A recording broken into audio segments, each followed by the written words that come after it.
Good evening बच्चों। तो आज के इस FST 44 पेपर के डिस्कशन की शुरुआत हम अपने रिस्पेक्टेड सिंह सर के स्लोगन अब पढ़ने का अधिकार सबको, डॉक्टर बनने का अधिकार भी सबको के साथ करते हैं। होपफुली आप सभी का पेपर आज बहुत ही अच्छा हुआ होगा। तो चलिए हम लोग पेपर का डिस्कशन स्टार्ट करते हैं फ्रॉम क्वेश्चन नंबर 1। देखिए क्वेश्चन नंबर जो 1 है वो ये है, the primary and secondary coils of a transformer have 50 and 1500 turns respectively if the magnetic flux phi linked with the primary coil is given by phi is equal to phi naught plus 4t, where phi is in Weber's t is time in seconds and phi naught is a constant. The output voltage across the secondary coil is, देखो हम लोग बेटा जानते हैं कि output voltage की बात करें सेकेंडरी में तो एक फार्मूला पढ़ा है ट्रांसफार्मर के लिए कि Vp अपॉन जो Vs होता है वो इक्वल होता है Np अपॉन Ns के, ये इक्वल होता है Is अपॉन Ip के। तो अपना काम बस इतने से बन जाना है। तो सबसे पहले हमें यहाँ पर Vp को कैलकुलेट करना होगा। देखिए दे रखा है flux link with primary is phi is equal to phi not plus 4t। तो अगर हम E के मैग्नीट्यूड की बात करें तो E का जो मैग्नीट्यूड है वो d phi by d t से इक्वल हो जाएगा तुम्हारा 4k, यानी इसी को हम लोग Vp कह सकते हैं। ठीक है भैया।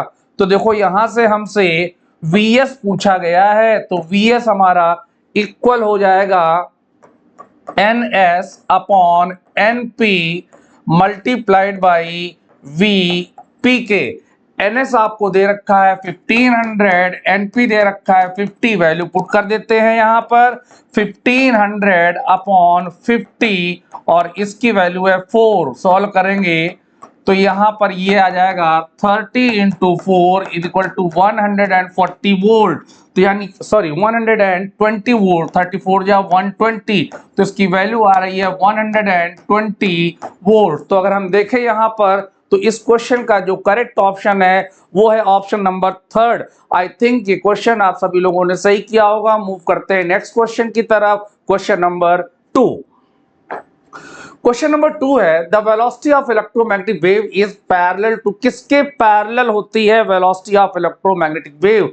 तो देखो भैया जैसे मान लो ये एक्स एक्सिस है, ये वाई एक्सिस है और ये जेड एक्सिस है। वाई एक्सिस के अलॉन्ग ई वेक्टर है, जेड एक्सिस के अलॉन्ग ये वाई एक्सिस है, ये एक्स एक्सिस है और ये जेड एक्सिस है।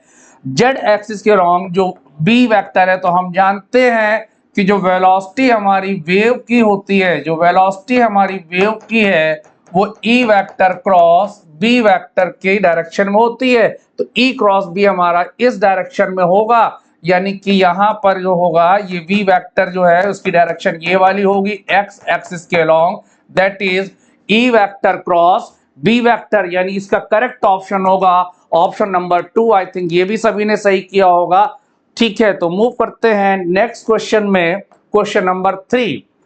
Two guns A and B can fire bullets at speeds 1 kilometer per second and 2 kilometer per second respectively from a point on a horizontal ground.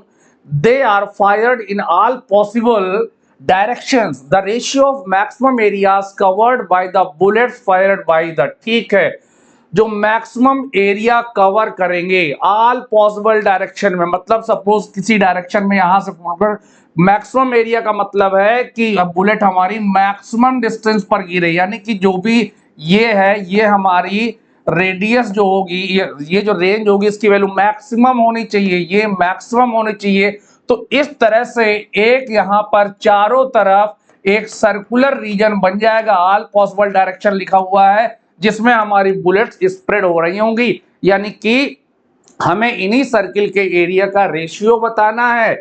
तो देखो भैया जैसे कि हम लोग जानते हैं कि रेंज जो हमारी आर मैक्स की वैल्यू होती है वो सिंपली यू स्क्वायर अपॉन जी के इक्वल होती है। तो अगर हम यहां से रेडियस का रेशियो निकालना चाहें पहली बुलेट का R1 अपॉन R2 निकालना चाहे, रेडियस का जो रेशियो निकालना चाहे तो वो U1 अपॉन U2 का होल स्क्वायर हो जाएगा। U1 1 है, U2 2 है, यानी ये तुम्हारा 1/2 का whole square is equal to 1/4 हो गया, R1 बाई R2 के इक्वल। अब हमसे पूछा है रेशियो ऑफ मैक्सिमम एरियाज। अब देखो भैया, जो एरिया होता है A1 अपॉन A2 की बात करेंगे तो एरिया सर्किल का हम सभी जानते हैं पाई R स्क्वायर होता है, तो ये पाई R1 square upon pi R2 square हो जाएगा, मतलब R1 अपॉन R2 का होल स्क्वायर। सो 1/4 का जब होल स्क्वायर करेंगे तो इसकी वैल्यू 1/16 के इक्वल आ जाएगी। सो इसका जो करेक्ट ऑप्शन है वो ऑप्शन होगा आपका थर्ड का, ऑप्शन नंबर 4। आई थिंक ये सबको समझ में आ गया होगा। मूव करते हैं क्वेश्चन नंबर 4 की तरफ। Question number 4, the moment of inertia of a thin uniform rod rotating about the perpendicular axis passing through one end is I. The same rod is bent into a ring and its moment of inertia about the diameter is I dash, then I by I dash की value को पूछा गया है। देखो भैया, यहां पर आपके पास इस तरह से एक रॉड है, इस तरह से यहां पर एक रॉड है, ऐसे ये रॉड है, इस तरह से एक ये रॉड है, ये रॉड है। मान लो इस रॉड की लेंथ L है और इस एक्सिस के अबाउट इसका मोमेंट ऑफ इनर्शिया तुम्हें गिवन है कि वो I के इक्वल है, इसके about moment of inertia I के इक्वल है, ये L है। रॉड के मास को हम M एज्यूम कर लेते हैं, तो बाय डेफिनेशन हम लोग जानते हैं कि एक एंड से पास होने वाली एक्सिस के अबाउट इसका मोमेंट ऑफ इनर्शिया जो I है वो हमारा इक्वल हो जाएगा ml स्क्वायर बाई 3 के। अब उन्होंने कहा है कि ये जो हमारी रॉड है, इस रॉड को हमने एक सर्किल के फॉर्म में बेंड कर दिया है इस तरह से।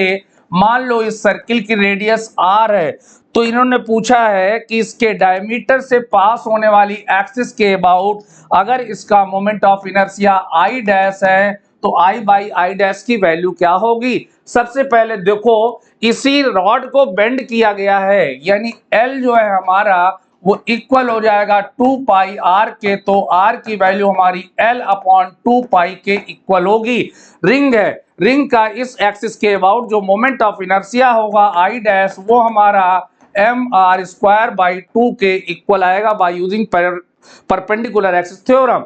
तो देखो भैया, I डैश की वैल्यू हमारी m को m ही रहने दो, रिंग का मास तो सेम है, R स्क्वायर करोगे तो ये L square upon 4 pi square हो जाएगा इनटू 1/2। अब ये I डैश आ गया, जरा I बाई I डैश की वैल्यू को हम निकालते हैं। तो जब आप I बाई I डैश करोगे, I बाई I डैश करोगे, I की वैल्यू आपकी आई थी ml square by 3, I dash की वैल्यू आई है ml square by 8 pi square, यानी सॉल्व करने पर इसकी वैल्यू आ रही है 8 pi square by 3। So correct option is option number 1। I think ये सभी को क्लियर हो गया होगा। फोर्थ क्वेश्चन का ऑप्शन नंबर 1 सही है। मूव करते हैं क्वेश्चन नंबर 5 में। ये असर्शन और रीजन का क्वेश्चन है, देखिएगा बहुत ध्यान से पढ़ना है। Assertion, बामर series lies in the visible region of electromagnetic spectrum. Assertion तुम्हारा यहाँ पर बिल्कुल सही है, और हम जानते हैं कि बामर सीरीज में जो 1 by lambda equal to R है, यहाँ पर N1 की वैल्यू 2 से स्टार्ट होती है और N2 हमारा 3, 4, 5 कुछ भी हो सकता है, यानी ये इसका जो रीजन है बिल्कुल सही है और ये असर्शन को एक्सप्लेन करता है। So correct option is option number 1। I think ये बात भी सभी को क्लियर होगी। मूव करते हैं नेक्स्ट क्वेश्चन में, क्वेश्चन नंबर 6। देखिए भाई, एक बार फिर से बहुत अच्छा क्वेश्चन आ गया है। Question number 6, in a region the intensity of an electric field is given by E vector is equal to 2I cap plus 3J cap plus K cap in Newton per coulomb। ठीक है, the electric flux through a surface S is equal to 10I cap meter square in the region is। देखिए, हम लोग जानते हैं कि जो phi E electric flux होता है वो हमारा ई डॉट ए के इक्वल होता है। सब कुछ आपको दे रखा है। ई की वैल्यू है 2i cap plus 3j cap plus k cap. Area vector की बात करेंगे तो डॉट 10i कैप, हम जानते हैं कि i डॉट i 1 होता है, बाकी i का j के साथ डॉट प्रोडक्ट 0 होता है, i कैप का k कैप के साथ डॉट प्रोडक्ट 0 होता है, यानी इसमें सिर्फ यहां पर बचेगा 20 न्यूटन मीटर स्क्वायर पर कूलम। तो जो इसका करेक्ट ऑप्शन है वो होगा ऑप्शन नंबर 4। आई थिंक ये बात सभी को क्लियर हो गई होगी। ठीक है भैया, क्वेश्चन नंबर 7। क्वेश्चन नंबर 7 देखिए, a body of mass 5 kilogram starts from the origin with an initial velocity u vector equal to 30i cap plus 40j cap metre per second. If a constant force F vector is equal to minus I cap plus 5j cap Newton acts on the body, the time in which the y component of the velocity becomes 0। देखो भैया यहाँ पर जो force का y component है वो हमारा है माइनस का 5j कैप। तो अगर हम एक्सेलरेशन का y कंपोनेंट निकालेंगे तो वो फोर्स का y कंपोनेंट अपॉन मास हो जाएगा, यानी कि माइनस का 5j कैप अपॉन 5 करेंगे तो माइनस का j cap metre per second square आ जाएगा यूनिट्स में। ठीक है भाई। अब देखो y एक्सिस के अलॉन्ग इसकी जो इनिशियल वेलोसिटी है ये है uy 40, uy की वैल्यू 40 मीटर पर सेकेंड दे रही है। यहां पर माइनस का साइन ये बता रहा है कि जब बॉडी ऊपर जा रही है तो नेट एक्सेलरेशन डाउनवर्ड डायरेक्शन में लग रहा है। तो हम लोगों ने एक फार्मूला पढ़ा है कि vy वेक्टर इक्वल होता है यू वाई वेक्टर प्लस के ए वाई वेक्टर टाइम्स टी के। फाइनल वेलोसिटी हो गई 0। इनिशियल वेलोसिटी है 40j cap, 40j cap, acceleration है माइनस का j कैप इंटू टी के। तो जब इसको सिंप्लीफाई करेंगे तो टी की वैल्यू हमारी 40 सेकेंड्स के इक्वल आ जाएगी। तो करेक्ट ऑप्शन है 7 का जो करेक्ट ऑप्शन है वो है ऑप्शन नंबर 3। सभी को क्लियर होगा आई थिंक। नेक्स्ट क्वेश्चन में मूव करते हैं। क्वेश्चन नंबर 8 देखिए, क्वेश्चन नंबर 8 ये है, मास m is divided into 2 parts xm and 1 minus xm for a given separation the value of x for which the gravitational attraction between the two pieces becomes maximum gravitation attraction. दो pieces का maximum हो, दो pieces का maximum हो। अब देखो जैसे हमारे पास ये एक मास है और एक मास ये है, ये वाला मास xm है और ये वाला मास 1 माइनस x टाइम्स m है। सपोज इनके बीच का सेपरेशन r है। तो देखो from Newton's law of gravitation, अगर हम न्यूटन्स लॉ ऑफ ग्रेविटेशन की बात करें तो फोर्स हमारा डायरेक्टली प्रोपोर्शनल होता है मासेस के प्रोडक्ट के, यानी xm into 1 minus x into m के, यानी फोर्स इज इक्वल टू हो गया हमारा constant times m square x minus x square के। यानी जो फोर्स है ये कांस्टेंट लगा दिया, प्रोपोर्शनलिटी का साइन लगा, ये नेट फोर्स नहीं है, सिर्फ प्रोपोर्शनलिटी साइन लगा रहा हूं। इन्होंने बताया है कि gravitational attraction between the two pieces becomes maximum. चलो हम फोर्स में यहां पर जब फोर्स की बात करेंगे तो नीचे आर स्क्वायर भी ले लेते हैं और यहां पर हम एक्सेलरेशन ड्यू टू ग्रेविटी भी ले लेते हो, सॉरी यूनिवर्सल ग्रेविटेशनल कांस्टेंट भी ले लेते हैं। ठीक है, और ये है m का स्क्वायर। अब देखो फोर्स की वैल्यू हमारी x पे डिपेंड कर रही है, क्योंकि ना तो हम सेपरेशन चेंज कर रहे हैं, ना तो कैपिटल M, ना तो g चेंज हो रहा है। तो अगर हम for f is equal to f max, f की वैल्यू मैक्सिमम होने के लिए जो df अपॉन dx है उसकी वैल्यू 0 होनी चाहिए। तो सबसे पहले इसको हम x के रेस्पेक्ट में डिफरेंशिएट कर लेते हैं। तो जब डिफरेंशिएट करेंगे तो जो df अपॉन dx की वैल्यू है वो इक्वल हो जाएगी gm square by R square into 1 minus 2x के। इसको जब आप 0 के इक्वल पुट करेंगे तो 1 माइनस 2x इक्वल टू 0, यानी कि x की वैल्यू आ गई 1/2। x की वैल्यू आ गई 1/2। देखते हैं कौन सा ऑप्शन सही है। Correct option is option number 1। Move करते हैं नेक्स्ट क्वेश्चन में, क्वेश्चन नंबर 9। देखिए क्वेश्चन नंबर 9 ये है, the electric field and the magnetic field associated with an electromagnetic wave propagating along the positive Z axis can be represented by. देखो ध्यान रखिएगा, अभी हम लोगों ने पहले ही क्वेश्चन में पढ़ा था कि वी वेक्टर हमारा E vector cross B vector होता है। अब वेव प्रोपोगेट कर रही है जेड एक्सिस में, तो यहां पर ई क्रॉस बी की डायरेक्शन के कैप आनी चाहिए। अगर हम यहां पर देखें तो आई क्रॉस जे के कैप आ रहा है, यानी कि पहला ऑप्शन सही है। यहां पर के पे तो हो ही नहीं सकता, ये तो गलत हो गया। यहां पर जे क्रॉस आई है, माइनस के कैप आ रही है, ये ऑप्शन भी नहीं हो सकता है। और यहां अगेन के कैप आ गया, ये ऑप्शन भी नहीं हो सकता है। आई क्रॉस जे हमारा के कैप के अलोंग होना चाहिए। So correct option is option number 1। Move करते हैं क्वेश्चन नंबर 10 की तरफ। देखिए जो क्वेश्चन नंबर 10 है वो ये है, the bulb B1, B2 and B3 are connected to the mains as shown in figure. ठीक है, 3 बल्ब कनेक्टेड है। If B3 is disconnected, B3 को डिस्कनेक्ट कर दिया गया है from the circuit by opening switch S, इस स्विच को ओपन करके B3 को डिस्कनेक्ट कर दिया गया है। Then the incandescence of bulb B2 will, जो बल्ब B2 की रोशनी है उस पर क्या फर्क पड़ेगा। देखो भैया, पहले क्या था, जब ये स्विच कनेक्ट था तो जो यहां से करंट आ रही थी वो यहां पर भी जा रही थी, यहां पर भी जा रही थी। लेकिन जब आप इस बल्ब को डिस्कनेक्ट कर दोगे तो सारी की सारी करंट हमारी B2 से पास होगी। तो पावर का फार्मूला हम लोग जानते हैं, I स्क्वायर R के इक्वल होता है। करंट इंक्रीज कर जाएगी तो इनकैंडेसेंस इंक्रीज कर जाएगा, तो इसका करेक्ट ऑप्शन होगा ऑप्शन नंबर 1। मूव करते हैं नेक्स्ट क्वेश्चन में, question number 11। Okay, question number 11 देखिए, a block of mass 2 kilogram rest on a rough inclined plane making an angle of 30 degree with the horizontal. ठीक है भैया, एक तुम्हारा रफ इंक्लाइंड प्लेन है जो हॉरिजॉन्टल के साथ 30 डिग्री का एंगल बना रहा है। इसके बाद पास यहां पर एक 2 kg का मास रखा हुआ है। ठीक है, द कोफिशिएंट ऑफ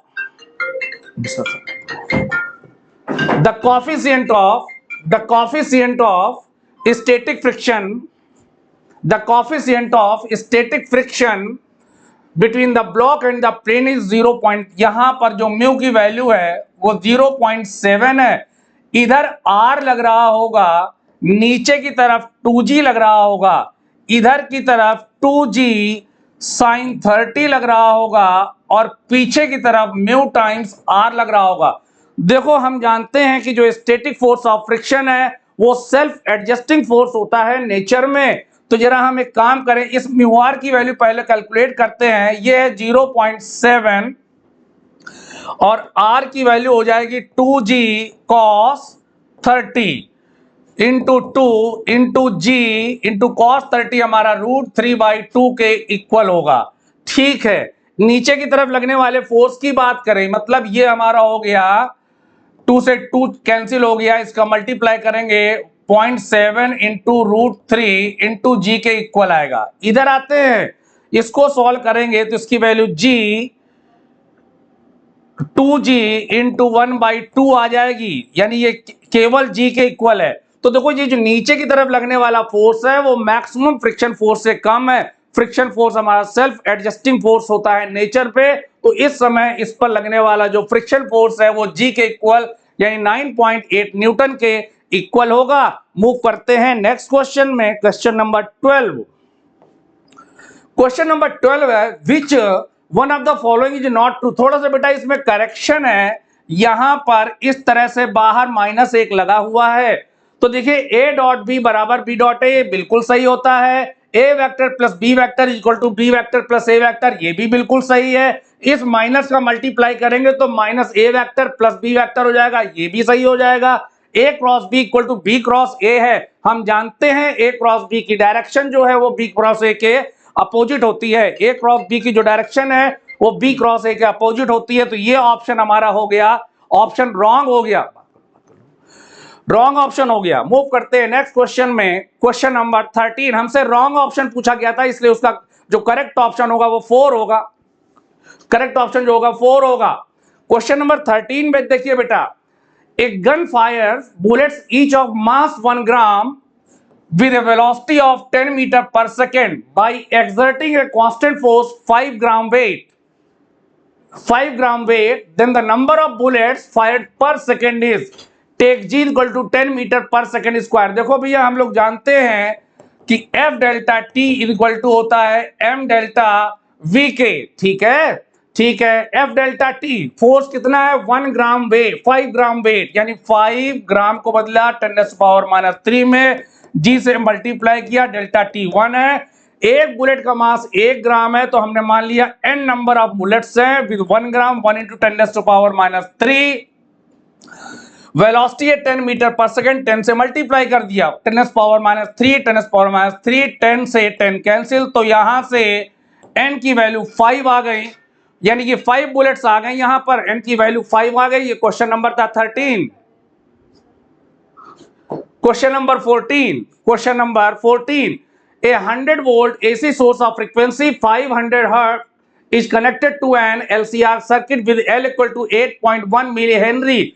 C की वैल्यू गिवन है, R की वैल्यू गिवन है, all connected in series as shown in the figure. What is the quality factor of the circuit? हम जानते हैं क्वालिटी फैक्टर Q हमारा omega naught L by R के equal होता है, ओमेगा नॉट 1/√LC होता है। तो यहां से 1/R अंडर रूट के अंदर L/C क्वालिटी फैक्टर की वैल्यू आ जाएगी। वैल्यू पुट कर देते हैं तो 1/10 हो जाएगा, अंडर रूट के अंदर जो L है, L की वैल्यू 8.1 इंटू 10⁻³ हेनरी है। C की वैल्यू आपको गिवन है 12.5 माइक्रोफैरेड, 12.5 माइक्रोफैरेड यानी 10⁻⁻6। तो इसको हम पॉइंट से पॉइंट चला जाएगा, ये हो जाएगा 1/10 अंडर रूट के अंदर 81/125 इंटू 10⁻³ तो बेटा इसको जब हम लोग सॉल्व करेंगे तो सॉल्व करने पर इसकी वैल्यू निकल कर आती है 2.54, यानी correct option is option number 3। बस सिंपल सा कैलकुलेशन है, सॉल्व करने पर इसकी वैल्यू 2.54 के इक्वल आती है। मूव करते हैं नेक्स्ट क्वेश्चन में, question number 15। A body moving along a circular path of radius capital R with velocity v has centripetal acceleration a। If its velocity is made equal to 2v then its centripetal acceleration is. देखो भैया हम लोग जानते हैं centripetal acceleration हमारा v²/r के equal होता है। तो अगर हम a2/a1 की बात करें तो वो v2/v1 का होल स्क्वायर हो जाएगा। a2 है, a1 की वैल्यू a है, v2 डबल कर दिया गया है तो ये 2 का स्क्वायर हो जाएगा, यानी a2 की वैल्यू हमारी 4a के इक्वल हो जाएगी। So correct option is option number 1। Move करते हैं नेक्स्ट क्वेश्चन में, क्वेश्चन नंबर 16।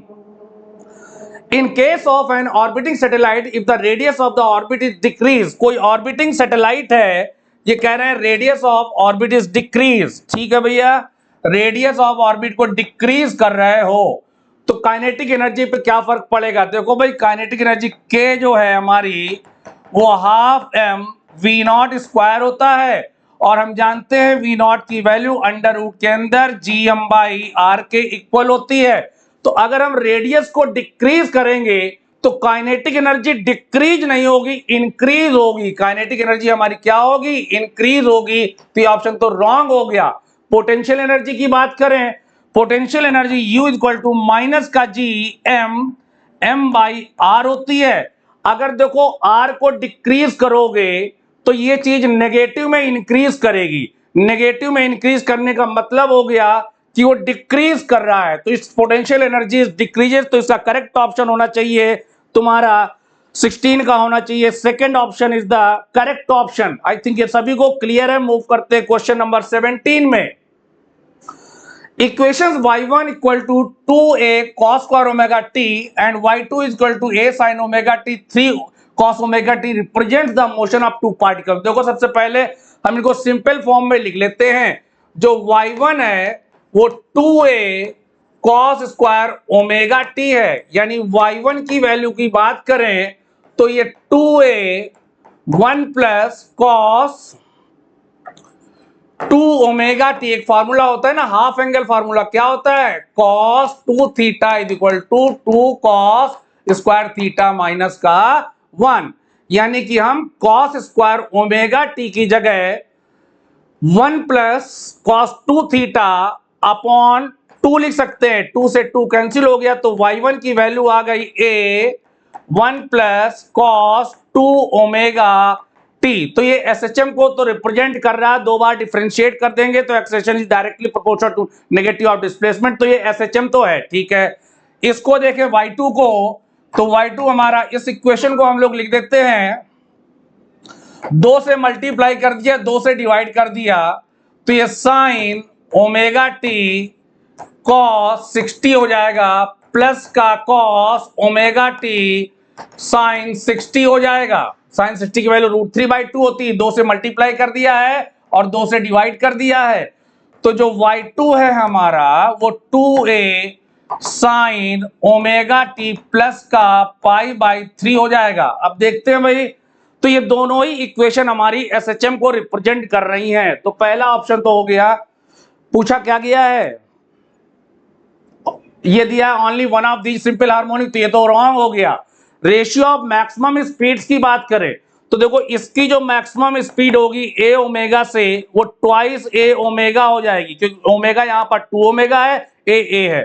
उसकी बात करें तो जो V2 है अगेन ए ओमेगा से, उसका एम्पलीट्यूड 2a है, फ्रीक्वेंसी ये है, दोनों को डिवाइड करेंगे तो ये 1:1 आ रहा है, यानी सेकंड ऑप्शन रॉन्ग हो गया, थर्ड ऑप्शन सही हो गया। एक बार मैक्सिमम एक्सेलरेशन को भी चेक कर लेते हैं। तो जो a1 है मैक्सिमम एक्सेलरेशन, जल्दी से बता दो कितना होगा, ओमेगा स्क्वायर ए, इसका ओमेगा स्क्वायर ए की जगह 2a पुट कर दोगे और a2 हो जाएगा ओमेगा स्क्वायर, यानी कि पहले का ओमेगा 2 ओमेगा था तो 2 ओमेगा का होल स्क्वायर, और पहले का एम्पलीट्यूड a था, दूसरे का ओमेगा ओमेगा है और एम्पलीट्यूड 2a है। सॉल्व करेंगे तो a1/a2 की वैल्यू 2/1 आ रही है, यानी ये ऑप्शन भी रॉन्ग हो गया। तो इसका जो करेक्ट ऑप्शन है वो है ऑप्शन नंबर 3। मूव करते हैं नेक्स्ट क्वेश्चन में, question number 18। In a Young's double slit experiment the slits are illuminated by a monochromatic light.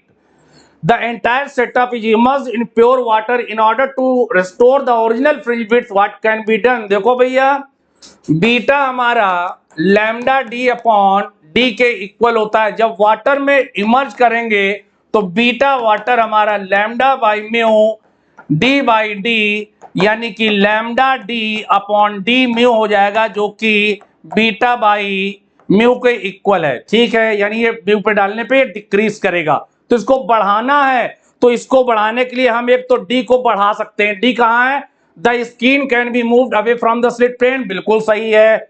या इस डी को कम कर सकते हैं, the slits can be brought close together, ये भी सही है। या हम कह सकते हैं all incident light can be replace by that of longer wavelength, wavelength को बढ़ा देंगे तब भी इंक्रीज कर जाएगा। यानी इसका जो करेक्ट ऑप्शन है वो है option number 4, all of these. Move करते हैं नेक्स्ट क्वेश्चन में, क्वेश्चन नंबर 19। जल्दी से देखिए भैया question number 19। For the scattering of alpha particles at large angles, only the nucleus of the atom is responsible. बिल्कुल न्यूक्लियस रिस्पॉन्सिबल होता है स्कैटरिंग के लिए। Reason, nucleus is very heavy in comparison to electrons, बिल्कुल बात है, nucleus का तो बहुत हैवी होता है, बिल्कुल सही बात है। तो देखो यहां से असर्शन सही है, रीजन भी सही है, लेकिन रीजन असर्शन को एक्सप्लेन नहीं करता है, इसलिए करेक्ट ऑप्शन हो जाएगा option number 2। Question number 20। The graph between V square and T is plotted for a particle. देखो भैया ये ग्राफ है वी स्क्वायर और टी के बीच में, moving in a straight line, it's slope will give. देखो जैसे हम स्लोप, अगर एक्सिस हमारी y और x होती थी, ये y होती थी और ये x होती थी, यहां पर स्लोप निकालते थे तो वो dy/dx होती थी। तो यहां पर अगर स्लोप निकालेंगे, यहां पर अगर हम स्लोप निकालेंगे तो वो d/dt ऑफ v स्क्वायर हो जाएगा, यानी ट्वाइस v dv/dt हो जाएगा, यानी 2 इंटू वेलोसिटी इंटू एक्सेलरेशन हो जाएगा। देखते हैं कौन सा ऑप्शन इससे मैच कर रहा है। 2 इंटू वेलोसिटी, इसमें तो कोई ऑप्शन ऐसा है ही नहीं, तो इसका करेक्ट ऑप्शन होगा नन ऑफ दीज। मूव करते हैं नेक्स्ट क्वेश्चन में, question number 21। A rod of 40 centimetre in length and temperature difference 80 degree centigrade. एक रॉड है जिसकी लेंथ है 40 सेंटीमीटर और टेम्परेचर डिफरेंस डेल्टा टी दे रखा है 80 degree centigrade. At its two ends another rod B of length 60 centimetre, एक दूसरी रॉड है, ये रॉड ए है, एक दूसरी रॉड है बी जिसकी लेंथ है 60 centimetre, temperature difference delta T dash दे रखा है 90 degree centigrade. Having the same area of cross section area same है, if the rate of flow of heat is the same then the ratio of their thermal conductivity is। तो देखो भैया K1 A1 delta T upon delta X1 is equal to K2 A2 delta T2 upon delta X2। A1 A2 cancel हो गया, ये same है। Thermal conductivity का ratio निकालना है, यानी K1 बाई K2 निकालना है, तो ये इक्वल हो जाएगा delta T2 upon delta T1 into delta X1 upon delta X2 के। डेल्टा T2 है हमारा 90 अपॉन 80, डेल्टा X1 है 40 अपॉन 60। सिंप्लीफाई करोगे 2 आ जाएगा, इससे 0 चला जाएगा, 3 3 या 9, 3 3 या 6, यानी आंसर आ रहा है 3/4। So correct option is option number 1। ये बात भी सबको समझ में आ गई होगी। नेक्स्ट क्वेश्चन में मूव करते हैं, question number 22।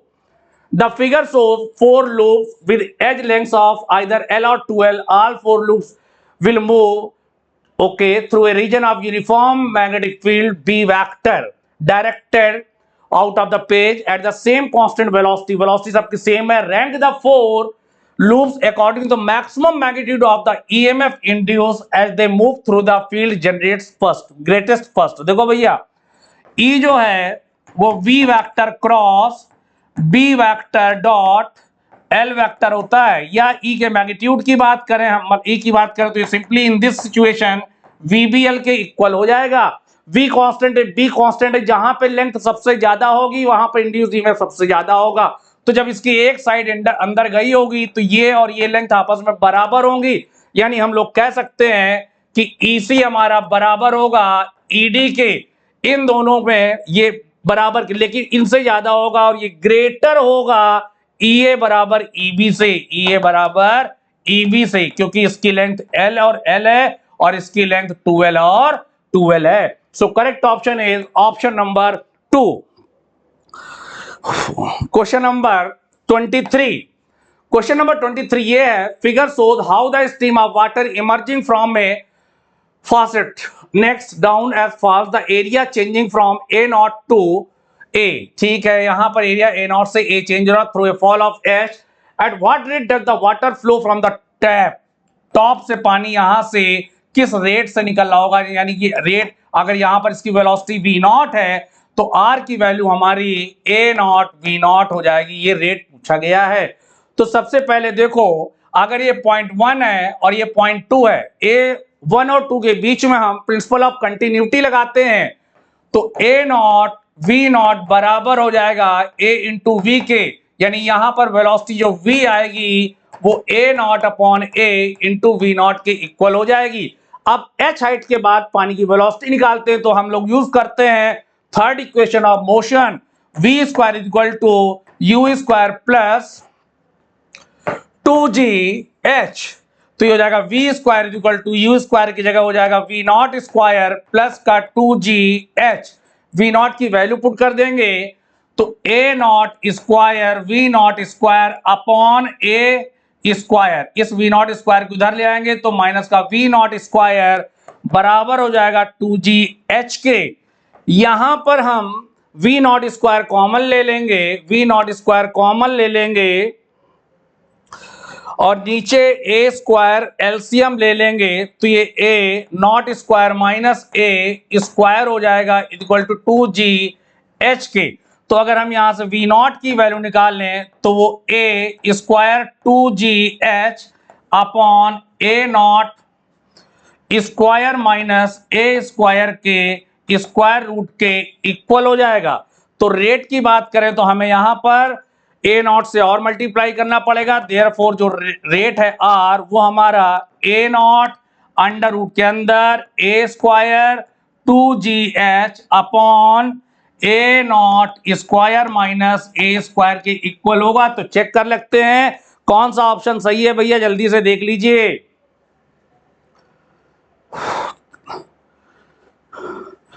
2gh A square A not, correct option is option number 1। सबको क्लियर होगा। मूव करते हैं क्वेश्चन नंबर 24 में। क्वेश्चन नंबर 24 है uniform magnetic field B vector is equal to B naught J cap. ठीक है, इस तरह से एक यूनिफॉर्म मैग्नेटिक फील्ड है जे कैप की डायरेक्शन में, B vector is equal to B naught J cap. A particle of mass m and charge q is projected towards negative x axis with a speed v from a point d, 0। Okay, अगर यहां पर ये origin मान लो तो particle को यहां से project किया गया है d, 0, से। कहते हैं find the maximum value of v for which the particle does not hit the yz plane. देखो ऐसे जाएगा, yz प्लेन पे हिट ना करे, v इधर है, b ऊपर है, तो ये अंदर की तरफ ऐसे घूम के ऐसे सर्कुलर पाथ में घूमना चाहेगा। अगर ये यहीं से ऐसे वापस लौट आए उसी, ये बेटा ये जो हमने फिगर बनाया है, जो सर्किल ड्रॉ किया है, ध्यान रखिएगा ये तुम्हारा xz प्लेन में है। तो अगर यहां पर जल्दी से देख लो भैया इसका आंसर क्या होगा जल्दी से। अगर इस सर्कुलर पाथ की रेडियस जो है, मान लो ये r है, अगर ये r हमारा छोटा हो गया किससे, d से, या बराबर हो गया तो नहीं टकराएगा, जस्ट पास से होता हुआ निकल आ जाएगा। r की वैल्यू mv अपॉन qb होती है less than equal to d, तो यहां से v की वैल्यू less than equal to qbd upon m के इक्वल आ जाएगी। यानी कि अगर इसकी बात करें तो इसकी वैल्यू ज्यादा से ज्यादा हो सकती है qbd बाई m। तो 24वें का करेक्ट ऑप्शन बता दो भैया क्या है। 24th का करेक्ट ऑप्शन जल्दी से बता दीजिए। क्वेश्चन नंबर 24 का correct option is QBD upon M, second option is the correct option. तो आई थिंक आपका पेपर बहुत अच्छा हुआ होगा, डिस्कशन में आपको बहुत मजा आया होगा। क्वेश्चन नंबर 25 से डिस्कस करने के लिए अब आपके साथ आ रहे हैं, आपके बीच में आ रहे हैं हमारे Wasim sir. Thank you very much बच्चों। हेलो, गुड इवनिंग बच्चों। चलिए अब अगला पार्ट हम स्टार्ट करते हैं क्वेश्चन नंबर 25 से। क्वेश्चन नंबर 25 में बोला गया है Zener diode is use for. आपको मालूम है जो जेनर डायोड होता है उसको हम लोग रिवर्स बायसिंग में यूज करते हैं, और रिवर्स बायसिंग में ये वोल्टेज स्टेबलाइजर की तरह काम किया जाता है इससे। तो इसका आंसर क्या हो जाएगा, वोल्टेज स्टेबलाइजेशन में इसका यूज करते हैं। रेक्टिफिकेशन में हम लोग यूज करते हैं पीएन जंक्शन में, पीएन जंक्शन डायोड को। रेक्टिफिकेशन होता है एसी को डीसी में बदलना, एसी को डीसी में बदलना कहलाता है रेक्टिफिकेशन। और ये जो यूज किया जाता है इसमें वो होता है हमारा पीएन जंक्शन डायोड। तो PN junction diode use as rectifier, ठीक है ना। स्टेबलाइजेशन में हम लोग जेनर डायोड का यूज करते हैं, और जेनर डायोड जो होता है वो रिवर्स बायसिंग में यूज होता है। सिंबल इसका आपको याद होना चाहिए। सिंबल जो है वो अगर हम लोग इसका सिंबल देखें तो सिंबल थोड़ा ऐसा बनता है।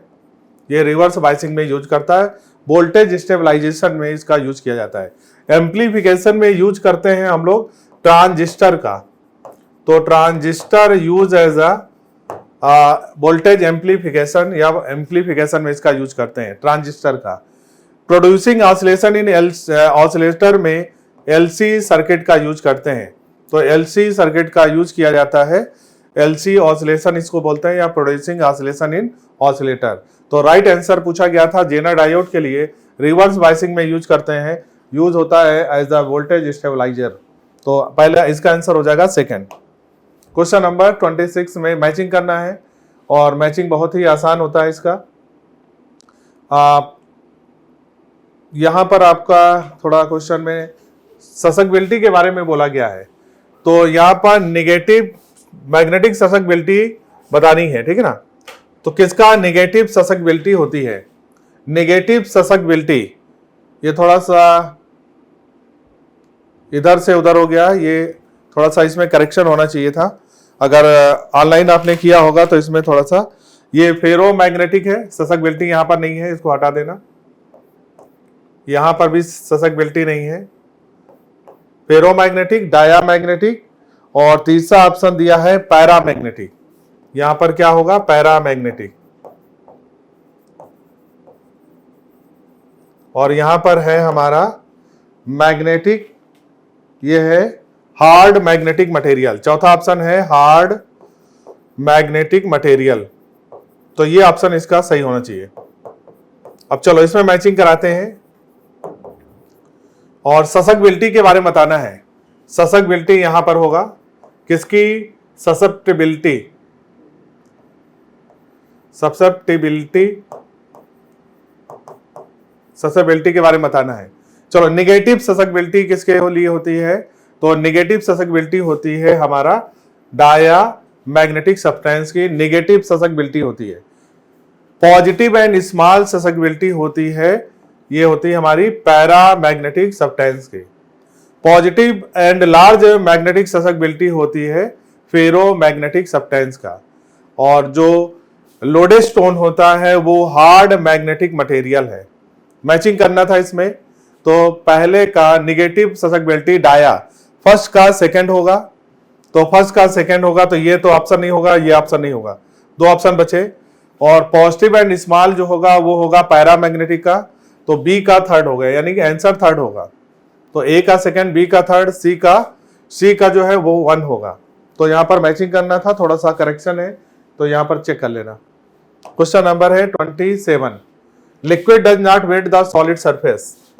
देखो लिक्विड सरफेस को वेट करेगा या नहीं करेगा वो डिपेंड करता है एंगल ऑफ कांटेक्ट पे।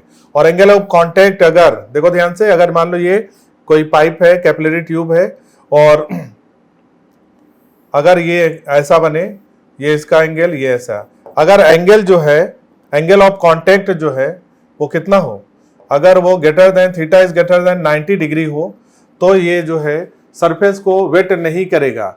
मतलब एंगल क्या होना चाहिए? Greater than 90। तो अगर एंगल ग्रेटर देन 90 होगा, जिसको बोलते हैं ऑब्ट्यूज एंगल, तो ऑब्ट्यूज एंगल होगा अगर, यानी कि एंगल थीटा का वैल्यू 90 से ज्यादा होगा तो सरफेस मतलब सॉलिड सरफेस जो है वो लिक्विड सॉलिड सरफेस को वेट नहीं करेगा। ठीक है ना? तो थीटा का वैल्यू 90 से ज्यादा।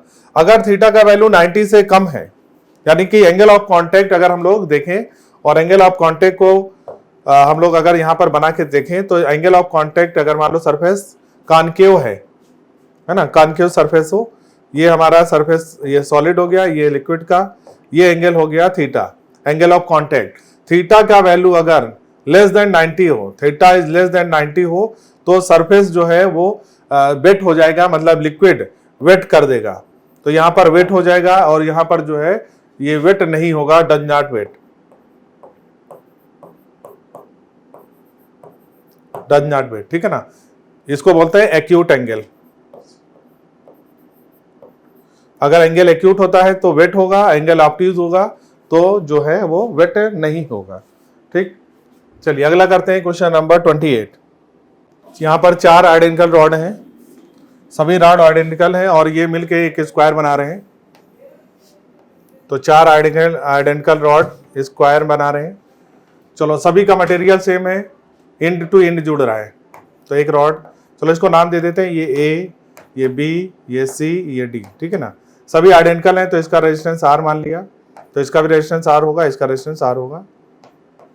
तो अब इसमें हीट जा रही है, और यहाँ पर जो डायगोनल है उसमें हीट दे रखी है, कितना है?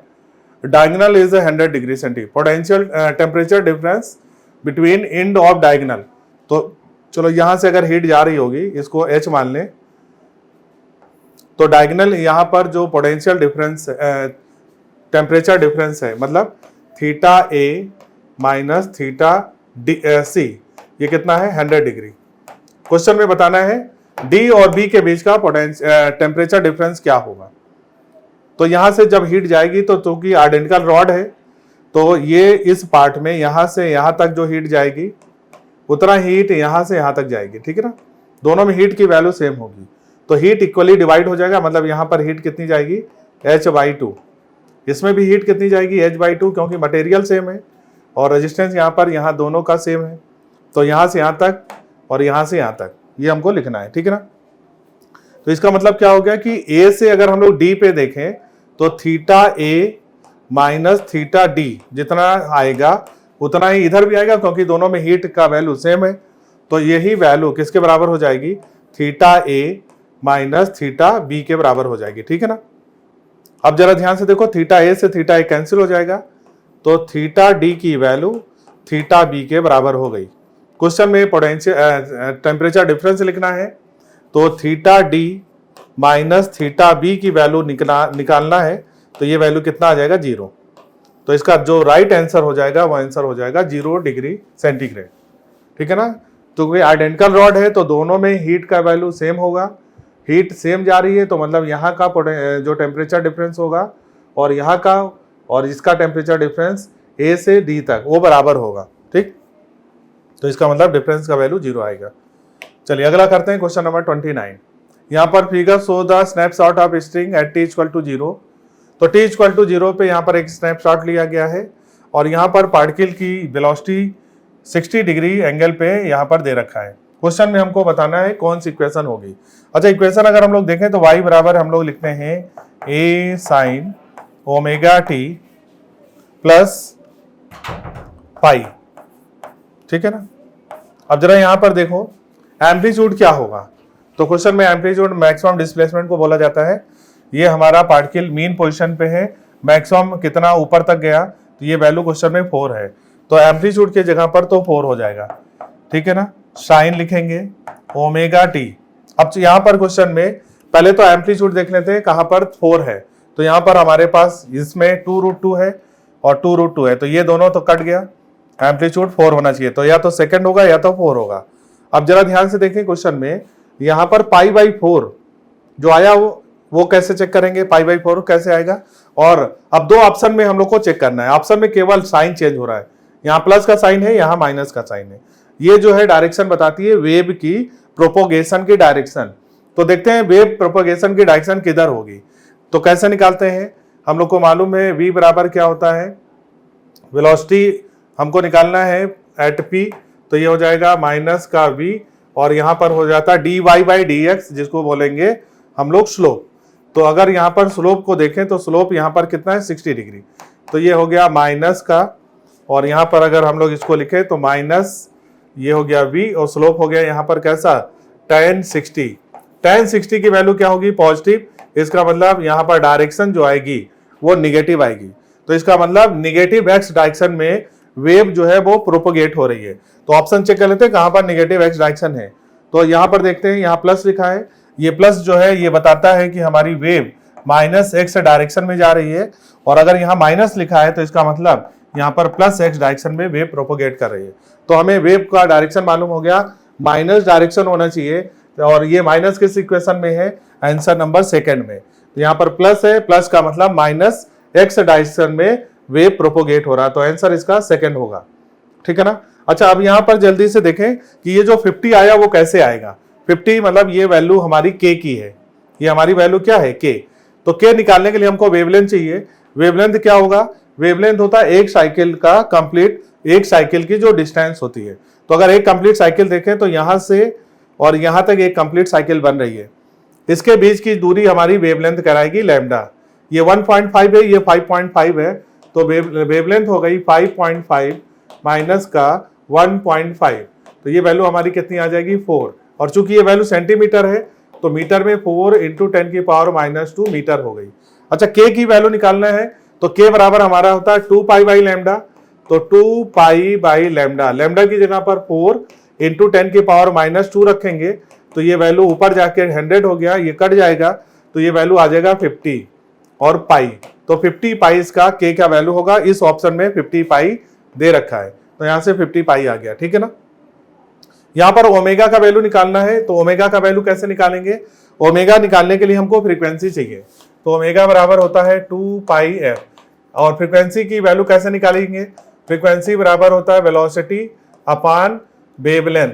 तो वेलोसिटी अपॉन वेवलेंथ कर देंगे तो यहाँ f आ जाएगा, एफ को यहाँ पर निकालेंगे तो ये वैल्यू 5 आएगा, 5 में 2 पाई से मल्टीप्लाई कर देंगे तो ये 10 आ जाएगा। तो सारी वैल्यू यहाँ पर देख लो, निकाल सकते हो। 10 यहाँ 4 निकाल सकते हैं, 10 पाई 50। पाई बाई 4 कैसे निकालेंगे? अगर t इक्वल टू 0 को यहाँ पर रख दें इस इक्वेशन में, t इक्वल टू 0, तो y की यहाँ पर वैल्यू कितनी दे रखा है? 2√2। एम्पलीट्यूड की वैल्यू है 4, साइन t की जगह पर 0 हो जाएगा तो ये वैल्यू 0 हो गया, टाइम ये 5 हो गया। अब जरा देखो यहाँ पर साइन 5 का वैल्यू, तो साइन 5 बराबर हो गया हमारा, ये कट करेंगे तो √2/2, जिसको लिखेंगे 1/√2। तो यहाँ से जो 5 की वैल्यू आएगी वो π/4 यानी 45 डिग्री होगा। तो π/4 यहाँ पर राइट आंसर हो जाएगा। तो सारी वैल्यू आप निकाल सकते हैं इक्वेशन देखकर। तो आंसर होगा second. Question number 30, network shown in the figure is a part of. तो यहाँ पर जब भी ऐसी सर्किट दिया हो तो आप किरचॉफ का ब्रांच रूल लगाएं। ए से बी तक चलना है तो हम अपनी डायरेक्शन बना लिए, ये ए से चलना शुरू किया तो पोटेंशियल लिखा ए पे बी ए। आगे गए, करंट की डायरेक्शन हमारी डायरेक्शन सेम है, -IR लिखेंगे। करंट की वैल्यू यहाँ पर 5 है तो 5 इंटू आर की वैल्यू यहाँ पर 1 है। आगे गए, बैटरी मिली, बैटरी के हमारे चलने की डायरेक्शन में जो सेकंड टर्मिनल होगा उसका साइन रखेंगे। पहला टर्मिनल नेगेटिव, दूसरा टर्मिनल पॉजिटिव। पॉजिटिव में वैल्यू आएगी और पॉजिटिव में वैल्यू कितना रखेंगे? 15। आगे गए, यहाँ पर पड़ा कॉइल, कॉइल का इंडक्टेंस दिया है और कॉइल में हम लोग जो वोल्टेज या इंड्यूस ईएमएफ लिखते हैं वो माइनस का L di/dt लिखते हैं। ठीक है, तो माइनस यहाँ पर करंट के डायरेक्शन में चल रहे हैं तो माइनस यहाँ पर लिखेंगे, माइनस का L की वैल्यू क्वेश्चन में 5 है, मिली तो 10⁻³ di/dt पे ध्यान दें, di/dt क्वेश्चन में दिया है। करंट जो है वो डिक्रीज हो रही है, डिक्रीज हो रही तो di/dt को निगेटिव रखेंगे और कितनी वैल्यू है? 10⁻³ तो ये निगेटिव में 10⁻³ रखेंगे और ये प्लस का 3 है, 10⁻+3 इक्वल टू कहां पहुंच गए? बी पे, तो इक्वल टू बी भी लिखेंगे। 10⁻³ ये कट गया प्लस के 3 से, ये माइनस और माइनस हो गया प्लस हो गया, तो VA -5 + 15 और ये माइनस माइनस क्या हो जाएगा? प्लस, इक्वल टू क्या हो जाएगा? VB।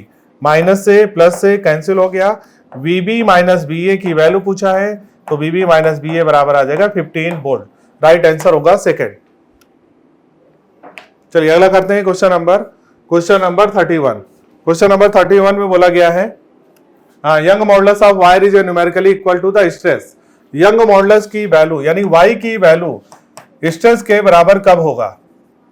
y की वैल्यू स्ट्रेस के बराबर तभी होगा जब स्ट्रेन की वैल्यू 1 हो जाए। तो स्ट्रेन क्या होता है? देखो भाई, हम लोग को मालूम है यंग मॉडुलस होता है stress upon strain, stress upon strain.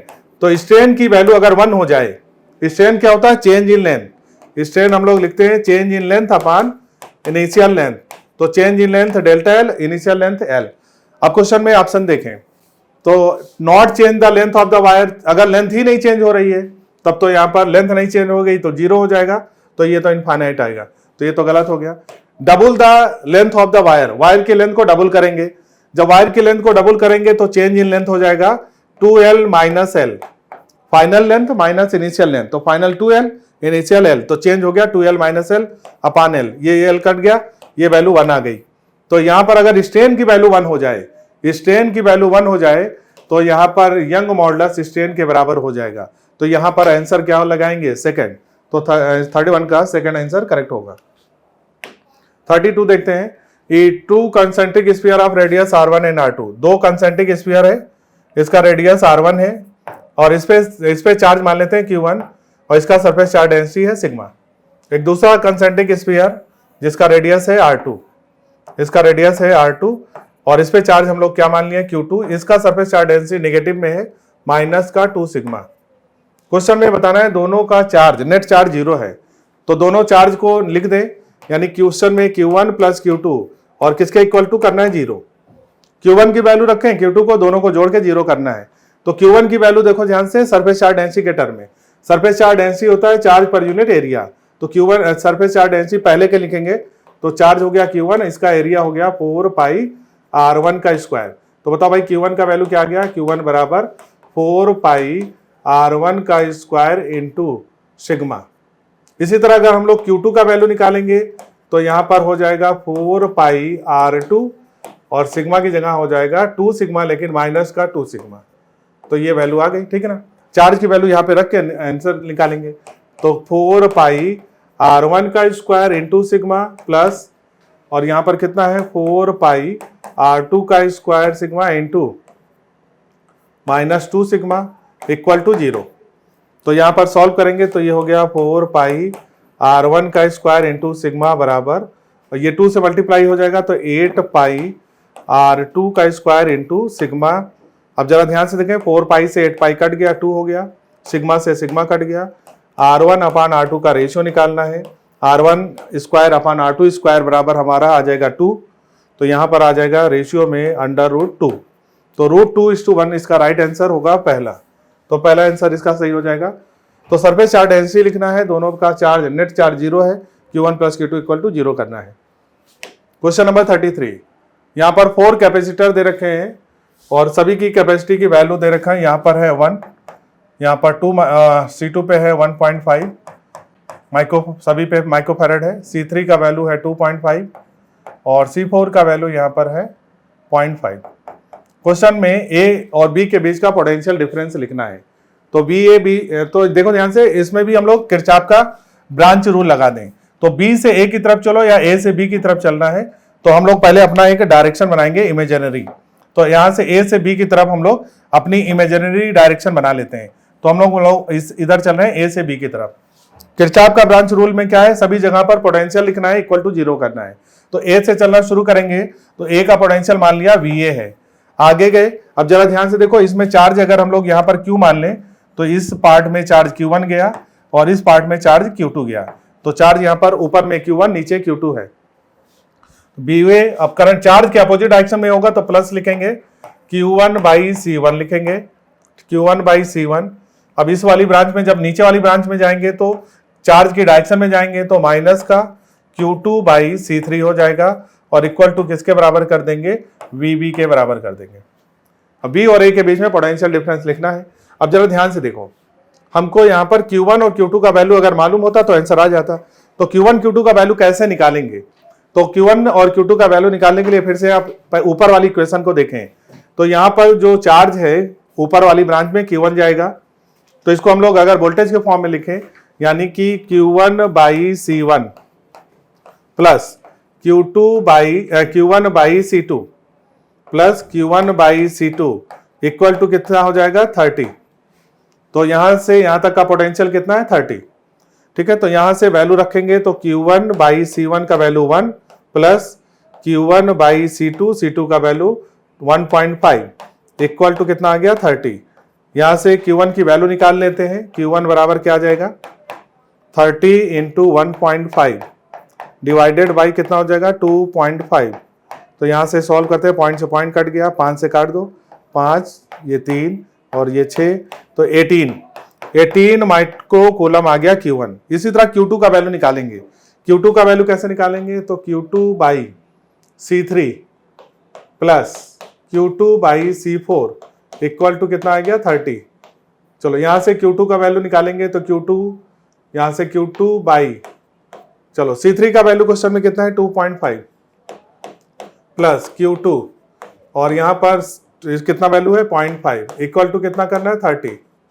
चलो सॉल्व करेंगे तो Q2 का वैल्यू यहां पर कितना आ जाएगा 12.5 वोल्ट। चलो वैल्यू रख देते हैं यहां पर इस इक्वेशन में, VA की जगह VA रख देंगे प्लस का Q1 की वैल्यू कितनी है, Q1 की वैल्यू 18 है, C1 की वैल्यू क्वेश्चन में हमारा 1 है, माइनस करेंगे Q2 का वैल्यू क्वेश्चन में हम लोगों ने 12.5 निकाला, C3 की वैल्यू क्वेश्चन में 2.5 है और इक्वल टू किसके बराबर हो जाएगा VB के। सॉल्व करते हैं, यहाँ से 18 हो गया, इसको कट करेंगे तो ये 5 हो गया, 18 माइनस 5 हो गया 13, VA plus 13 equal to VB। तो अगर हम लोग VB माइनस VA का वैल्यू देखें तो ये वैल्यू कितना आ जाएगा 13 वोल्ट। BB माइनस BA का वैल्यू कितना आएगा 13 वोल्ट।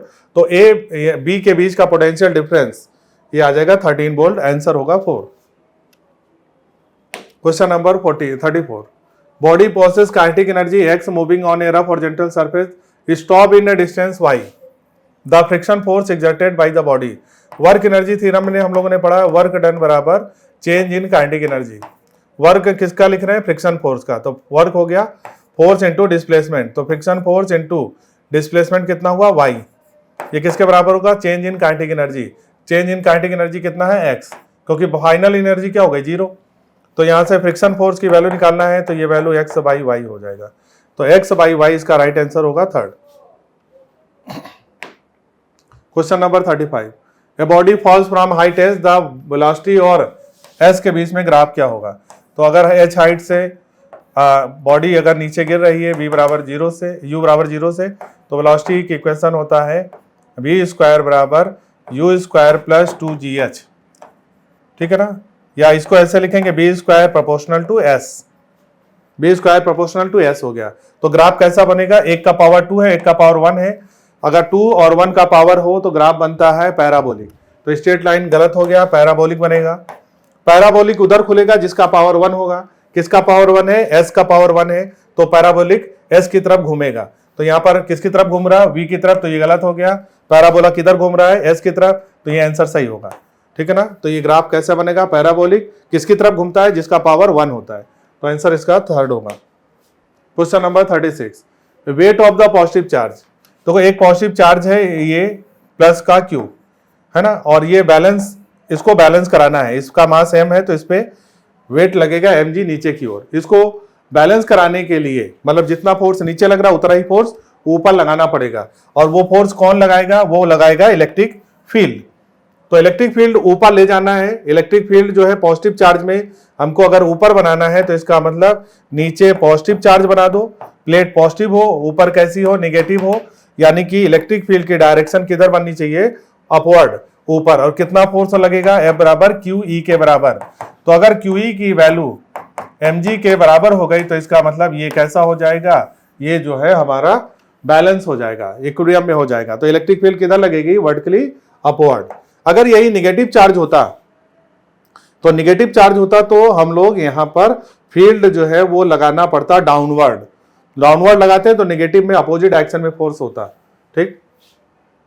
चलो अगला करते हैं, क्वेश्चन नंबर 37, ये शॉर्ट पुट इवेंट। देखो एक यहां पर बिल्डिंग है और इस बिल्डिंग से एक शॉर्ट पुट थ्रोअर फेंक रहा है एक बॉल को, जो कि 10 किलोग्राम की है। वेलोसिटी कितनी दे रखी, 1 मीटर पर सेकेंड से। एंगल है 45, और ये जब ग्राउंड पे गिरेगा तो बताना है यहाँ पर काइनेटिक एनर्जी क्या होगी। तो ऐसे क्वेश्चन में आपको ध्यान रखना है kinetic energy, work energy theorem का यूज करेंगे, conservation of mechanical energy. Kinetic energy initial plus potential energy initial बराबर kinetic energy final plus potential energy final. Kinetic energy की initial value half mv square, m की value 10, b की value 1 square. Potential energy हो जाएगी mgh, है ना, बराबर kinetic energy final potential energy यहाँ पर 0 हो जाएगी। फाइनल में पोटेंशियल एनर्जी 0, तो वैल्यू रख देते हैं, ये वैल्यू कट जाएगी, ये हो गया 5 प्लस m की वैल्यू 10, g की वैल्यू 10, और जो हाइट है वो क्वेश्चन में 12 कितना दे रखा है,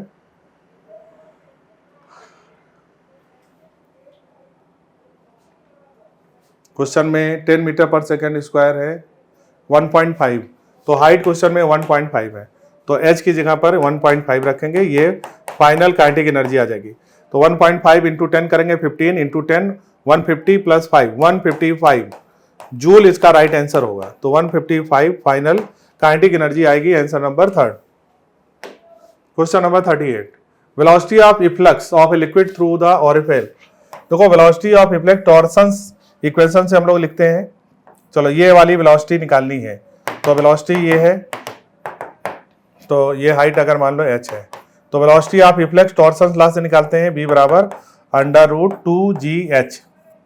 तो g पे डिपेंड करता है, हाइट पे डिपेंड करता है। Acceleration due to gravity depend करेगा, बिल्कुल सही है। हाइट ऑफ द लिक्विड सही है। साइज ऑफ द एयरफेल इस पे नहीं डिपेंड करेगा, तो इसका आंसर क्या हो जाएगा, फोर्थ। किस पे, डज नॉट डिपेंड, किस पे डिपेंड नहीं करेगा, तो साइज ऑफ ओरिफिस पे डिपेंड नहीं करेगा। चलिए अगला करते हैं, question number 39, in a diffraction pattern bye a wire on increasing the diameter of wire fringe width. तो फ्रिंज विड्थ क्या होता है, डिफ्रैक्शन में फ्रिंज विड्थ जो होता है वो हमारा होता है डबल हो जाता है ना, तो इसको लिखते हैं d लैम्डा बाई a। तो फ्रिंज विड्थ डबल हो जाता है किसमें, जब हम लोग डिफ्रैक्शन पैटर्न में देखते हैं। a जो होता है वो हमारा स्लिट का अपर्चर या डायमीटर होता है। तो अगर डायमीटर को बढ़ाएंगे, तो डायमीटर को अगर बढ़ाएंगे तो यहाँ पर फ्रिंज विड्थ डिक्रीज कर जाएगी। तो अगर इंक्रीज डायमीटर करेंगे तो फ्रिंज विड्थ डिक्रीज करेगा। तो आंसर हो जाएगा 39 में, पहला आंसर सही हो जाएगा। ठीक है भाई। चलो अगला करते हैं question number 40। Which of the following is correct. तो यहाँ पर रिफ्रैक्टिव इंडेक्स लिखा हुआ है n21 का मतलब होता है refractive index of 2 with respect to 1। तो रिफ्रैक्टिव इंडेक्स अगर हम लोग n21 लिखा है तो इसका मतलब होता है refractive index of 2 divided by refractive index of 1। तो इसको हम लोग क्या लिख सकते हैं, रिफ्रैक्टिव इंडेक्स ऑफ 1 2। तो पहला वाला तो सही हो गया। चलो ये वाला देखो ध्यान से, रिफ्रैक्टिव इंडेक्स ऑफ 2 बराबर n31। तो रिफ्रैक्टिव इंडेक्स ऑफ 2 को हम लोग लिख सकते हैं refractive index of 3 divided by refractive index of 2। ठीक, ये लिख सकते हैं। अब यहां पर ऑप्शन चेक कर लेते हैं, यहां पर क्या दे रखा है n31। तो n32 बराबर क्या लिखा है n31। n31 को हम लोग क्या लिख सकते हैं n3 अपान n1 मल्टीप्लाई n12। तो n1 अपान n2, n1 से n2 कट गया तो ये क्या बन गया हमारा n3 अपान n2। तो n3 अपान n2 चाहिए था, तो ये यहां पर है, तो इसका मतलब ये भी सही है। चलो यहां पर तीसरा चौथा देखते हैं n21। तो n21 का मतलब हुआ refractive index of 2 divided by refractive index of 1। ठीक, अब इन्होंने यहां पर 1 2 लिया है तो ये तो गलत हो गया, किसका आना चाहिए 2 और 1। तो ये वाला आंसर सही हो जाएगा। तो यहां पर पहला दूसरा चौथा सही होगा, पहला दूसरा चौथा होगा। और ये वाला ऑप्शन भी सेम है तो यहां पर इसको थर्ड करा दिया गया है। तो दूसरा ऑप्शन है 1 3 एंड 4। तो आंसर इसका राइट होगा पहला। क्वेश्चन नंबर है 41। यहां पर क्वेश्चन में दिया है सर्किट और इसमें बताना है स्टडी स्टेट में voltage across the capacitor. Voltage across the capacitor कितना होगा, है ना, वोल्टेज अक्रॉस द कैपेसिटर। तो यहां पर कैपेसिटर देखो ध्यान से ये है। चलो यहां से अगर मान लो करंट हम लोग फ्लो कराएं तो करंट ऐसे जाएगा। करंट देखो इस ब्रांच में करंट नहीं जाएगा, इस ब्रांच में करंट यहां से जाएगी ऐसे। फिर इस ब्रांच में करंट देखो जाएगा कि नहीं, क्योंकि आगे कैपेसिटर है तो इसमें भी करंट नहीं जाएगा। तो करंट यहां से घूम के ऐसे जाएगा और करंट यहां पर आएगा। इसका मतलब ये रेजिस्टेंस बेकार हो गया, ये रेजिस्टेंस बेकार हो गया, केवल एक ही रेजिस्टेंस बचा है। तो इसका मतलब जो रेजिस्टेंस है इस पे वोल्टेज कितना आएगा V0। केवल एक ही रेजिस्टेंस है तो वोल्टेज इस पे कितना आ जाएगा, जितना सप्लाई वोल्टेज है V0। अच्छा, यही वोल्टेज जो है वो किसके ऊपर होगा, वही वोल्टेज कैपेसिटर के ऊपर होगा। तो कैपेसिटर के ऊपर कितना वोल्टेज आएगा, जितना रेजिस्टेंस के पास है। रेजिस्टेंस पे कितना है V0, तो कैपेसिटर के पास भी कितना वोल्टेज होगा, वो हो जाएगा V0। तो आंसर हो जाएगा इसका fourth V0। 2 moles of a monoatomic gas is mixed with 3 moles of diatomic gas, molar specific heat at mixture at the constant volume। यानी क्वेश्चन में CV मिक्सचर की वैल्यू निकालना है। CV मिक्सचर होता है हमारा CV मिक्सचर बराबर लिखेंगे, C की वैल्यू क्या होती है R अपान गामा माइनस 1। तो गामा माइनस 1 प्लस दूसरे वाले का लिखेंगे, इसको लिखेंगे N1 CV1 plus N2 CV2 by N1 plus N2। ये हमारा CV मिक्सचर का फार्मूला हो गया। N1 का वैल्यू मोल लिखेंगे, कितना है 2 मोल। CV1 कितनी कौन सी गैस है, मोनोएटॉमिक। और CV का वैल्यू हम लोग को मालूम है, CV बराबर अगर हम लोग लिखें तो R अपान गामा माइनस 1 होता है। तो यहाँ पर CV की वैल्यू R, गामा जो होता है मोनोएटॉमिक का गामा जो होता है वो हमारा होता है 5/3, मोनोएटॉमिक का 5/3 और डायटॉमिक का जो गामा होता है वो 7/5 होता है। चलो मोनोएटॉमिक का 5/3 माइनस 1 करेंगे प्लस N2 कितना रखना है 3 मोल, डायटॉमिक गैस है। डायटॉमिक के लिए हम लोग R अपान गामा माइनस 1 रखेंगे, गामा की वैल्यू 7/5 माइनस 1 करेंगे। डिवाइड किससे करेंगे, number total number of mole 2 + 3। तो 2 + 3 यहाँ पर वैल्यू रखेंगे, ठीक है ना। अब वैल्यू यहाँ से सॉल्व करते हैं, सॉल्व करेंगे तो 5 - 3 ये हो जाएगा, यहाँ पर 2 ऊपर आ जाएगा 3, 2 से 2 कट जाएगा तो ये वैल्यू हमारी हो गई 3। यहाँ पर कितना बचा, देखो 3 ऊपर चला जाएगा, 5 - 3 तो 2 हो जाएगा, 2 से 2 कट जाएगा तो 3R ऊपर बचा। इस पे देखते हैं जरा ध्यान से, 7 में से 5 गया 2, 5 ऊपर चला गया 15R/2, ये हो गया प्लस 15R/2। डिवाइड किससे करेंगे 5 से, डिवाइडेड बाई 5 तो ये कितना आ जाएगा हमारा 3 और इंटू 2 6। यानी कि ये वैल्यू कितना हो जाएगा, तो इसको सॉल्व करेंगे 3 इंटू 2 हो जाएगा 6, 15 प्लस 6 21R/5, 21R/5 और 2 नीचे आ जाएगा तो ये हो जाएगा 10, तो 20R/10 मतलब 2.1R, तो राइट आंसर इसका हो जाएगा 2.1R, सेकंड ऑप्शन करेक्ट होगा। चलिए अगला करते हैं question number 43। Device that can act as a complete electronic circuit. Complete electronic circuit जो है वो बोला जाता है इंटीग्रेटेड सर्किट को, तो इंटीग्रेटेड सर्किट का ही दूसरा नाम होता है कंप्लीट इलेक्ट्रॉनिक सर्किट, तो इसको याद ही रखना है। 43 एनसीईआरटी में दिया हुआ है, तो इंटीग्रेटेड सर्किट ही कंप्लीट इलेक्ट्रॉनिक सर्किट कहलाती है। 44 magnetic field at a point O।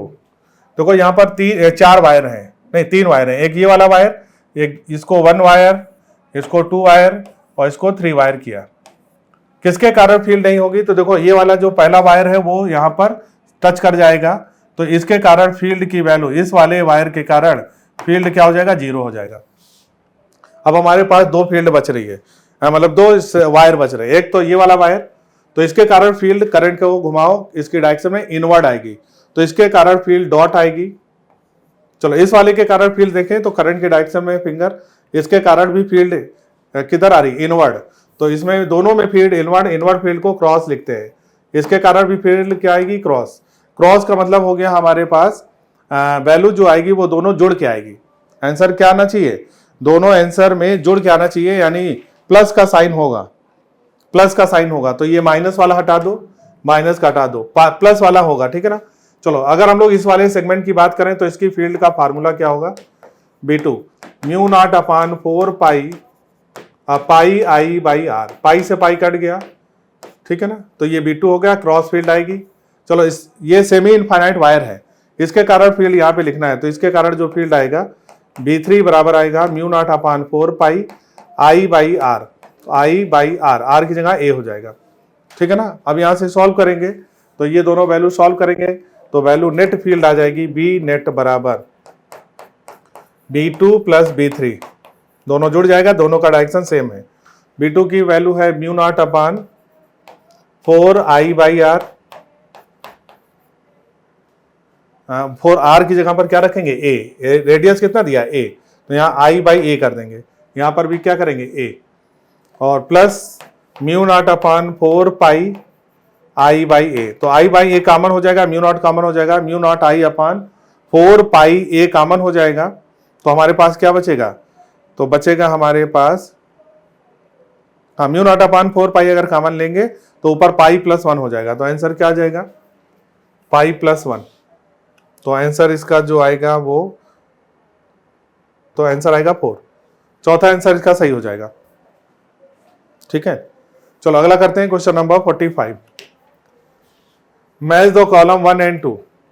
चलो फील्ड इमिशन कब होता है, जब इलेक्ट्रिक फील्ड लगा के अगर वहां पर चार्ज को प्रोड्यूस कराते हैं तो उसको बोलते हैं फील्ड इमिशन। यानी कि जैसे लाइट जब पड़ती है, फोटो इमिशन क्या होता है, जब लाइट से जो है इलेक्ट्रॉन निकलते हैं, और फील्ड इमिशन जब इलेक्ट्रिक फील्ड लगा के जब यहाँ पर इलेक्ट्रिक फील्ड निकालते हैं मेटल सरफेस पे, तो जो इमिशन होता है इलेक्ट्रॉन का उसको बोलते हैं फील्ड इमिशन। तो आंसर हो जाएगा फील्ड इमिशन में सेकंड। तो 1 का सेकंड ऑप्शन किस में दे रखा है, एक ही ऑप्शन है, तो पहला ही सही हो जाएगा। बाकी चेक कर लेते हैं।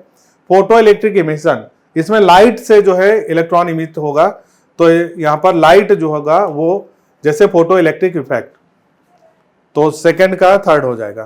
थर्मियानिक, यानी थर्मियानिक मतलब टेम्परेचर से, यानी हीट करके जब निकालते हैं तो इसको बोलते हैं थर्मियानिक इमिशन, तो ये तीसरा हो जाएगा। सेकेंडरी इलेक्ट्रॉन कहलाता है, तो यही बचा हमारे पास चौथा, तो डी का 4 हो जाएगा, तो ऑप्शन पहला सही है। Question number 46, the graph between cut off voltage and frequency. तो देखो एनर्जी जो इंसिडेंट होता है उसको एच न्यू लिखें, तो work function plus cut off energy, इसको लिखेंगे EB0। तो यहाँ पर कट ऑफ वोल्टेज हो गया V0, तो अगर EB0 को हम लोग ऐसे लिखें, EB0 बराबर H new minus work function, V0 बराबर क्या लिखोगे, H/E new minus work function by E। इसका ग्राफ लिखना है, इसका ग्राफ बनाना है, तो अगर इसको y एक्सिस पे बनाए तो ये हो गया mx प्लस c से कंपेयर करेंगे तो ग्राफ बनेगा हमारा कैसा, straight line, straight line graph बनेगा। यहाँ पर स्टॉपिंग पोटेंशियल यानी कट ऑफ पोटेंशियल, यहाँ पर इंसिडेंट फ्रीक्वेंसी, ठीक है, वाई एक्सिस पे बना रहे हैं। तो स्लोप कैसा है, इंटरसेप्ट कैसा है, निगेटिव। तो निगेटिव इंटरसेप्ट का मतलब जो लाइन होगी वाई एक्सिस पे नीचे से कट करते हुए जाएगी, तो ये हो गया इंटरसेप्ट। और स्लोप कैसा है, पॉजिटिव, तो लाइन ऐसे बनेगी, ऐसे ग्राफ बनेगा, ठीक है ना।